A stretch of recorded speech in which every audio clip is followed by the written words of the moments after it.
जो सैनिक आप लोगों के लिए लड़ रहे हैं, आज वो अपने घरों से बाहर नहीं निकल रहे। अरे 94 साल के प्रकट साहब ने क्या गलती कर दी? आप लोगों के न्याय की आवाज उठा के क्या हुआ? पाल ने क्या गुनाह कर दिया भाई? पिछले 24 घंटे से भी ज्यादा से वो हिरासत में है। गोसल साहब के घर के आगे किसी को बाहर नहीं निकलने दिया जा रहा। प्रकट साहब है, बुजुर्ग व्यक्ति 94 साल के। अरे 25 पुलिस वाले उनके घर के आगे खड़े कर दिए चारों तरफ से। दोस्तों, अभी आपने वीडियो देखा जिसमें कपिल है और नेशनल हाईवे के ऊपर अपने गाड़ी से एक वीडियो बना रहे हैं। इसमें काफी बौखलाए हुए हैं, गुस्सा है और उनके अंदर दिल में एक दर्द है। और दर्द इस बात का है कि कुछ लोग इस तरह की नकारात्मक टिप्पणी कर रहे हैं और उनको वो जयचंद या मीरचंद कह के पुकार रहे हैं। मैं बिल्कुल इस बात को अब क्लियर कर देना चाहता हूं, आखिर ये आंदोलन में हुआ क्या था। और ये आंदोलन कुछ लोग इस तरह कर रहे हैं, नहीं, ये प्री प्लान्ड आपकी स्क्रिप्ट थी जो इन्होंने बनाई है। मैं उन्हें शर्म आनी चाहिए, वो इस तरह की बात कर रहे हैं। सबसे पहले मैं दैनिक भास्कर की आपको न्यूज बताऊंगा जो अम्बाला से प्रकाशित हुई है। दैनिक भास्कर जो पूरे देश में चलता है, उन्होंने इस आंदोलन के बारे में और सबका सैनिक संघर्ष कमेटी के बारे में क्या लिखा।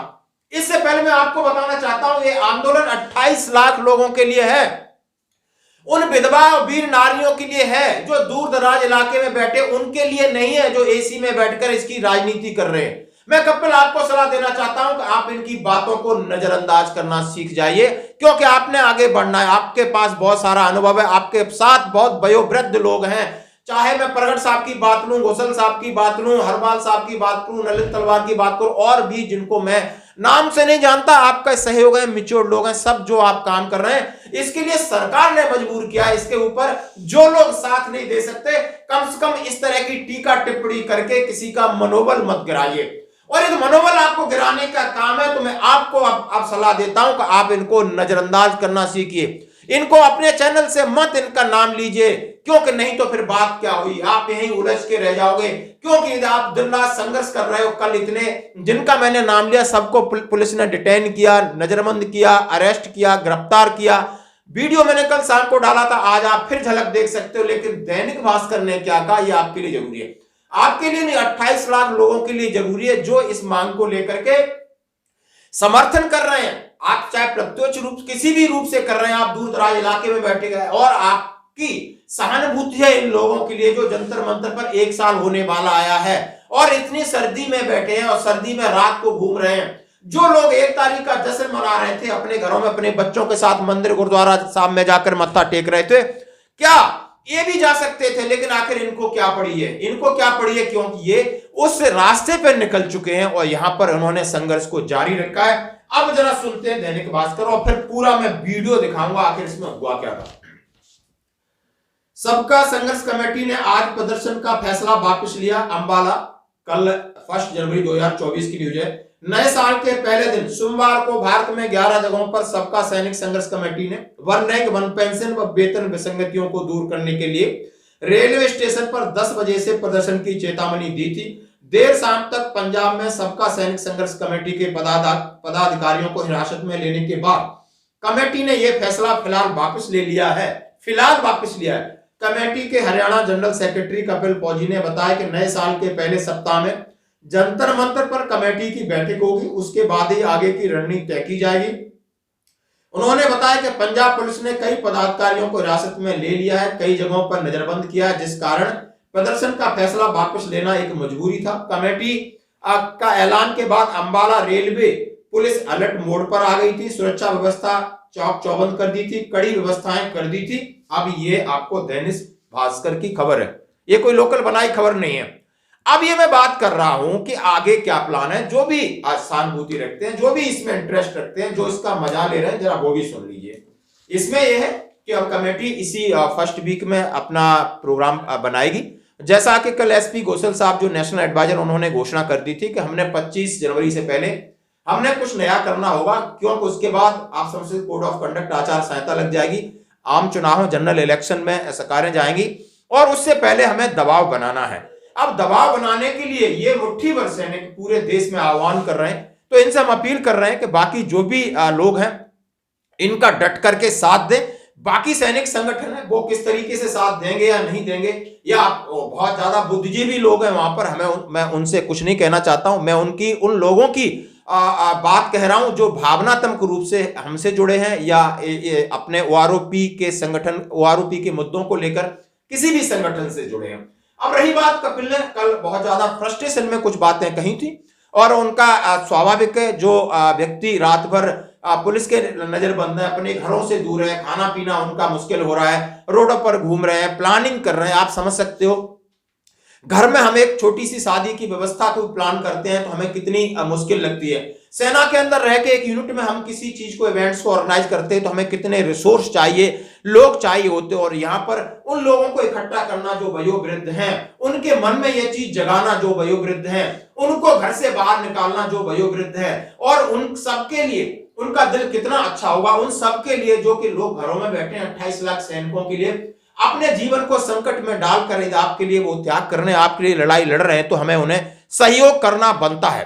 और दोस्तों, ये वीडियो जो उन्होंने कहा है कि हाँ बिल्कुल, मैं कहता हूं किसी भी मैं कपिल को या सबका सैनिक संघर्ष कमेटी को यह सलाह देता हूं कि आप यदि 28 लाख लोगों की आप चिंता करिए और आगे बढ़िए। बाकी ये नकारात्मक जो टिप्पणी है उनके ऊपर नकारात्मक जवाब देना सही नहीं है। अब इनका भी आप वीडियो में दिखाऊंगा, कुछ अंश वीडियो को दिखाऊंगा और आपको भी समझना होगा कि आगे आपने क्या करना है। धन्यवाद।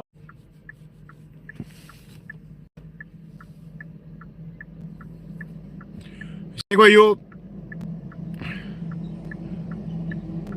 1 जनवरी काले दिवस की आप सभी भाइयों को बधाई, शुभकामनाएं।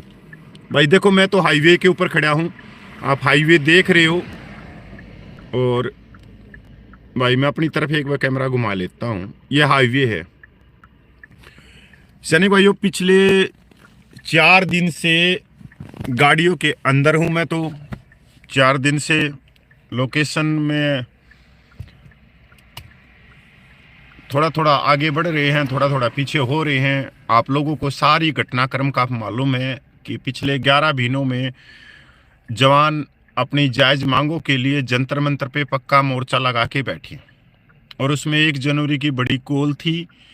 और बड़ी कॉल से पहले जो 1 रैंक 1 पेंशन के बड़े नेता थे उनको सबको गिरफ्तार कर लिया गया। प्रगट साहब है, गोसल साहब है या लखविंदर साहब है, उनके घर के आगे पुलिस ने नज़रबंद कर दिया। मतलब अच्छी खासी प्रशासन खूब। इधर से अपने बन्नूर के प्रधान हैं प्रेम साहब, अपने रणजीत साहब हैं या अपने रणदावा साहब हैं। मतलब हर एक सदस्य को कहीं ना कहीं नज़रबंद कर लिया। भाई मैं भी अपने बाहर हूँ 4 दिन से।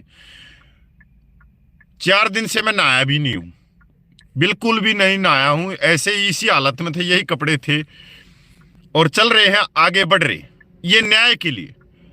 आज आप लोगों ने अपने बच्चों के साथ में, आप मंदिर में गए होगे, आप मस्जिद में गए होगे, चर्च में गए होगे, गुरु घर में गए होगे, और नए साल के लिए आपने अपने बच्चों के लिए, अपने परिवार के लिए, मतलब भगवान से अच्छी प्रार्थना करी होगी कि वो हमारे को सुख शांति दे, हमारे परिवार में कोई भी दुख सुख ना आए, दुख ना आए, सुख तो आए आए। आप लोगों ने ताज़िए मांगी, पर इसके बीच में पता है आप लोगों को, जो व्हाट्सएप के ऊपर शुभकामनाएं दे रहे हैं नए साल की हमारे को, कि 11 महीने से आपके पूरे सैनिक जंतर मंतर में बैठे हैं, और जो सैनिक आप लोगों के लिए लड़ रहे हैं आज वो अपने घरों से बाहर नहीं निकल रहे। अरे 94 साल के प्रगट साहब ने क्या गलती कर दी आप लोगों के न्याय की आवाज उठा के? क्या वो अपने बच्चों के साथ में नहीं जा सकता था? कहीं मंदिर में, गुरु घर में जाके मत्था नहीं टेक सकता था? नकली आदमियों, बदमाशों, इसको कहेंगे बदमाश। जो अपने लिए तो मांगे, अपने लिए तो मंदिर में जाए, मत्था टेके, गुरु घर में जाए, मेरा परिवार खुशहाल रहे, मेरे घर में फॉर्च्यूनर गाड़ियां आ जाए, हेलीकॉप्टर आ जाए। अरे वो इंसान है, वो भगवान है जो दूसरों के लिए संघर्ष कर रहे हैं। और आज वो अपने बच्चों से भी दूर है, कहीं ना कहीं पुलिस स्टेशनों के अंदर बैठे हैं। और सैनिक भाइयों, बड़ा ही, जब हम अपना परिवार, अपने बच्चे छोड़ के नया साल, किसको अच्छा नहीं लग रहा भाई? बच्चे पूछ रहे हैं छोटे छोटे, कब आओगे कब आओगे? हरपाल ने क्या गुनाह कर दिया भाई? पिछले 24 घंटे से भी ज्यादा से वो हिरासत में है। गोसल साहब के घर के आगे किसी को बाहर नहीं निकलने दिया जा रहा। प्रगट साहब है, बुजुर्ग व्यक्ति 95 साल के, अरे 25 पुलिस वाले उनके घर के आगे खड़े कर दिए चारों तरफ से। अरे क्यों ना, क्या है प्रगट साहब या 95 साल का है? कोई शक्तिमान है क्या उसके लिए? मतलब चाहे पठानकोट की बात हो, चाहे जम्मू के हमारे आरसपुरा की बात हो, सबके घरों को छान मारा। हरियाणा में सोनीपत में पूछ गए, रोहतक में पूछ गए, जो मेन व्यक्ति थे वहां तक पूछ गए, मध्य प्रदेश तक पूछ गए। और ऐसा पहली बार हुआ, ये 75 सालों में पहली बार हुआ। और यह भी मैं कहना चाहता हूं छाती में हाथ मार के कि पहली बार 75 सालों में ऐसी डरपोक सरकार आई जिसने फौजियों की गिरफ्तारी करवा दी।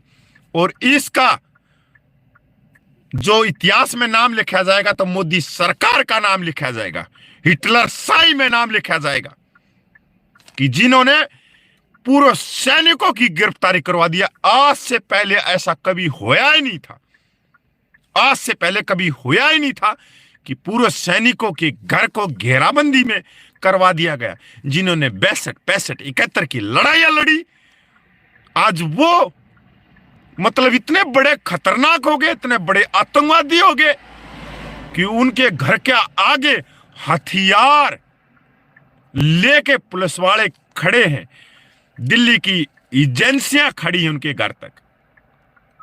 तो ये हिटलर शाही है मोदी सरकार की कि जो अपना न्याय मांगेंगे उसका न्याय को दबाया जाएगा, कुचला जाएगा और उसको देशद्रोही बना के उसको अलग अलग कानूनों में बांध के उसको जेल की चारदीवारी में डाल दिया जाएगा।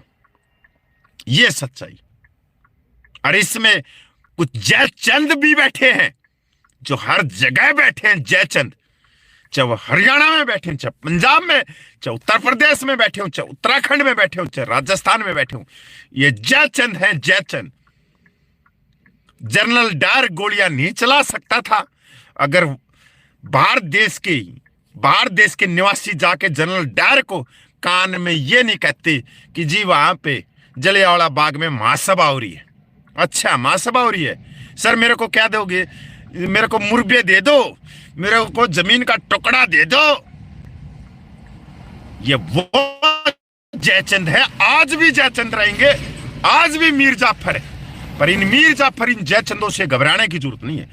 आज आप लोगों की जीत हुई है। मैं इतना कहना चाहता हूं कि आज 28 लाख पूर्व सैनिक, 7.5 लाख माता बहनों का सीना गौरव से उठा है कि उन्होंने वो कर दिखाया कि जो आज तक 75 सालों में पहले कभी हुआ ही नहीं, कि गिरफ्तारियां हुई है पूर्व सैनिकों की, और एक पूर्व सैनिक की गिरफ्तारी नहीं हुई है।